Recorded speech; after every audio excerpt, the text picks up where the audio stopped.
When your organization makes the decision to launch an in-house leadership development program, it can feel a little daunting, especially if you are a smaller HR or talent team. What are the steps you need to consider to get started strong?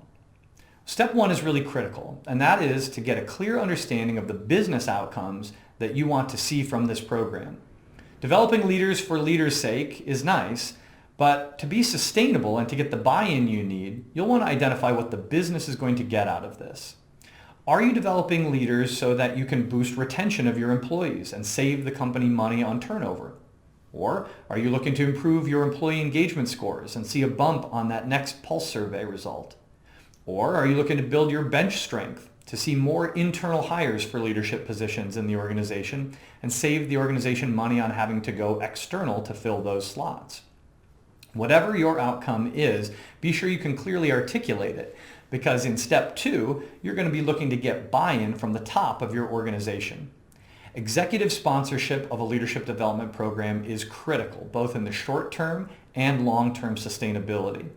So learning to frame a program like this, not as a cost-only program, we want to spend money to develop leaders, but as a cost savings investment, we want to develop our leaders so that we can save money on turnover, makes a big difference.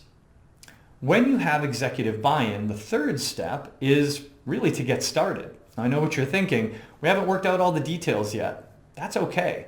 The most effective programs develop and improve over time. And so the best way to start is to start. Think about ways you can pilot your program. We've seen a lot of our strategic partners do this in interesting and very powerful ways. One organization we work with piloted their management training program with their executives and senior leaders first. This had two great benefits.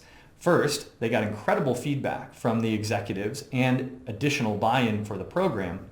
And second, all those executives and senior leaders now knew the content and the language that was used, and they were better equipped to coach those managers and supervisors that they support when future cohorts of the program rolled out. Other organizations may not have the initial budget to get started in a significant way and choose to pilot by going external first. Now that sounds counterintuitive. Why do I send people out to prepare for an in-house program? But if you're working with a partner like Focus Training that offers both in-house customized programs and external managed by us programs like our Accelerate Institute and Elevate Institute, it allows you to do just that. So we've had partners send leaders into the Accelerate Institute and Elevate Institute to get perspective on the leadership development concepts and skill families that we teach, and then come back into the organization to share their perspective with the talent development team as we work together to build an internal program. It is a great low-cost way to start developing people and do your first pilot before you launch a cohort. However you approach this, it is critical to choose a partner who looks at building a leadership development program in-house as a long-term project, something where we're going to take a stab at it, take feedback, and improve, and cycle through that continuous improvement over time to get your program into a viable, sustainable, relevant place for your organization long-term.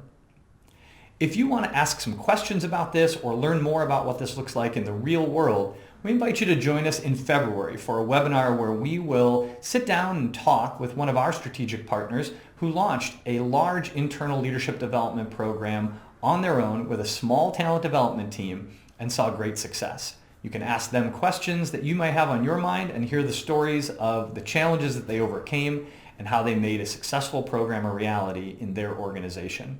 We look forward to seeing you then.